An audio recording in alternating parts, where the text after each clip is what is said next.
Hey YouTubers, X Factor here with the G3A3 heavy barrel foregrip on some Karkand Rush Defense. I'd show you some footage from the first two sets of Mcoms, but we were literally blown off the points. And a couple things contributed to that. Number one, they have two pieces of armor, and they definitely knew how to use it.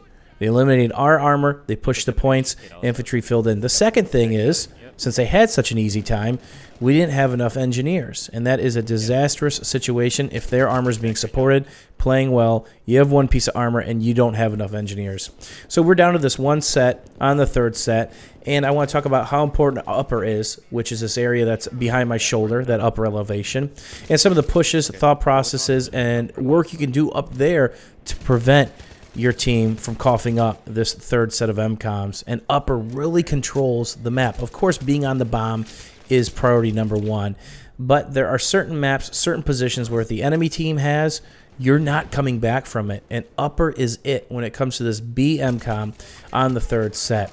Another thing, when people are using buildings like that, I'm going to get switched here because I die, take away the advantage that they have. If a guy keeps window peeking, not that guy that was doing it, this next one, take it away from them. Use your RPG, use your noob tube, don't try to kill the guy through the window with it, don't try to get cute, literally just shoot out the space. And here I'm got the Scar H, looks like heavy barrel, maybe foregrip, and I'm literally trying to figure out the recoil on this thing as I spam a couple shots and prevent somebody from window peeking that area, because I don't want to give them another advantage to take this area. So we're playing tight to the Mcom right now.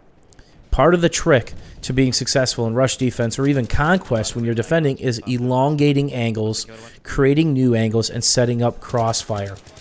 Let people assume that the area is safe, run up to a spot they've ran up to 1,000 times, and get shot in the back. And that's what I'm trying to do right here. Pick up another kit, because I really don't like the Scar H. I probably only have 30 kills with the thing.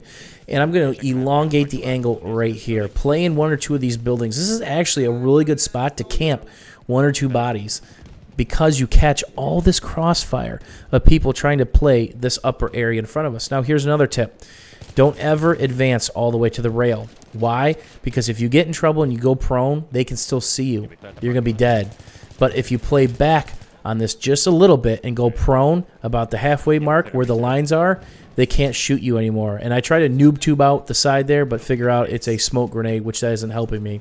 So back to the G3A3 heavy barrel, and they're starting to populate this upper area again. Now you have to remember, during this whole process, they have armor that can roll up here, so it's nice to throw down some mines. And of course, you can throw the kill cluster down, but keep them away from this corner, so if they shoot them, they don't kill everybody around it. But space them out more importantly. The last thing you want is their armor to rush through that area. If they do a speed rush, you're not going to kill them, and they're going to destroy everything on the Mcom and probably back raid your tank. You also want to give your tank more options and more ground to play.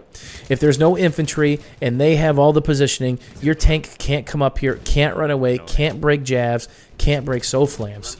You want to widen the space at which he can play to vary up his looks, because good armor players will remember the spots you tend to migrate throughout a match.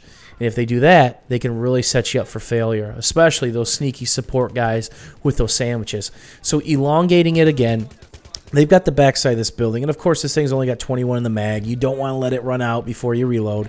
And a couple of the guys in TeamSpeak here are rushing that spot as I kind of look. So I'm literally trying to rack up the kills, but more importantly, get the Mav down or tugs, and position it so that these guys can make a successful push, because there's literally 3 of us in comms. Now, vary it up. Play the backside of this ledge. There's no need to jump up on the ledge here, the ramp, because you've got cover right here. Now, you have to be mindful. People can come over your right shoulder. They can come on the ramp on top of you, but hopefully they get spotted, because that's a pretty long lane, a pretty long push. And here you see me running back. I'm going to drop prone, the safe spot. Now, if they've got snipers out in the back right or hotel, you're going to die like I just did there, but that should help you survive in most of the scenarios. And now they're down to 21 tickets, and just push a little bit deeper. It just depends on where your teammates are. If there's nobody by that building I was playing at earlier, you're going to be in a lot of trouble.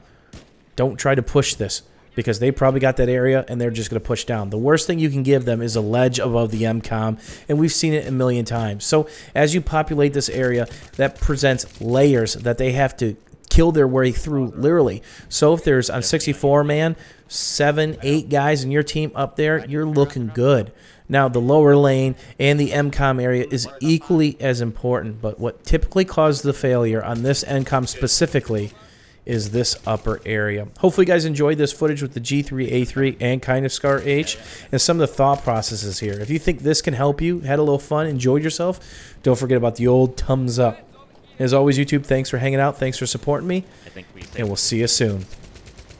We really didn't think we were going to hold that off after the first 2 MCOMs. See you guys.